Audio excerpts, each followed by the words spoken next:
صبح بنتی اور اس کے دوست پارک میں کھیل رہے تھے کہ اچانک مکھن سنگھ کے آم کے باغ سے ایک زوردار چیخ سنائی دی۔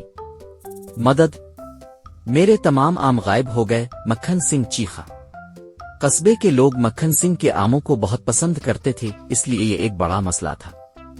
بنتی، جو ہمیشہ مہم جوئی کے لیے تیار رہتا تھا، نے اپنے دوستوں گولو، ٹینا اور چنٹو کو جمع کیا۔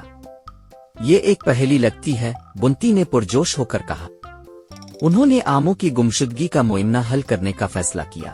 جب وہ باغ کی طرف جا رہے تھے تو انہوں نے انسپکٹر چتر کو دیکھا، جو پہلے سے ہی وہاں موجود تھا، سنجیدہ نظر آنے کی کوشش کر رہا تھا لیکن خود اپنے ہی پیروں میں الجھ رہا تھا۔ میں اس کو سنبھال لوں گا، اس نے اعلان کیا، لیکن دوست جانتے تھے کہ انہیں بھی مدد کرنی ہوگی۔ ٹینا نے شواہد تلاش کرنے کے لیے اپنی ذہانت کا استعمال کیا۔ اس نے آم کے چھلکوں کا ایک راستہ دیکھا جو جنگل کی طرف جا رہا تھا۔ چور یقیناً اس راستے سے گیا ہے، اس نے خوش ہو کر کہا۔ گولو کا پیٹ گرجرا۔ کیا ہم یہ راز کھانے کے بعد حل کر سکتے ہیں؟ اس نے پوچھا۔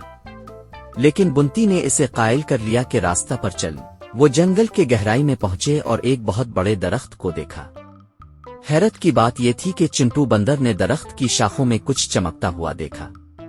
وہ کچھ چالاک گلہریاں تھیں جو آموں کو اپنے درختی گھر میں جمع کر رہی تھیں۔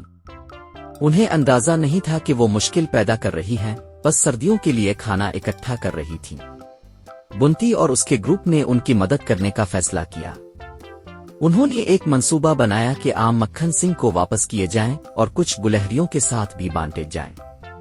جب وہ واپس پہنچے تو مکھن سنگھ بہت خوش ہوا اور اس نے بچوں کو آموں کی ایک بڑی ٹوکری انعام میں دی۔ یہاں تک کہ انسپکٹر چتر نے بھی فخر سے کریڈٹ لیا، حالانکہ اس نے زیادہ کچھ نہیں کیا تھا۔ آخر میں سب نے کاکا کی چائے کی دکان پر بیٹھ کر مزیدار آموں کی دعوت کا لطف اٹھایا۔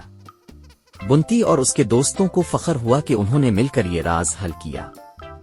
کہانی کا سبق: ٹیم ورک اور مہربانی سے کوئی بھی مسئلہ حل کیا جا سکتا ہے۔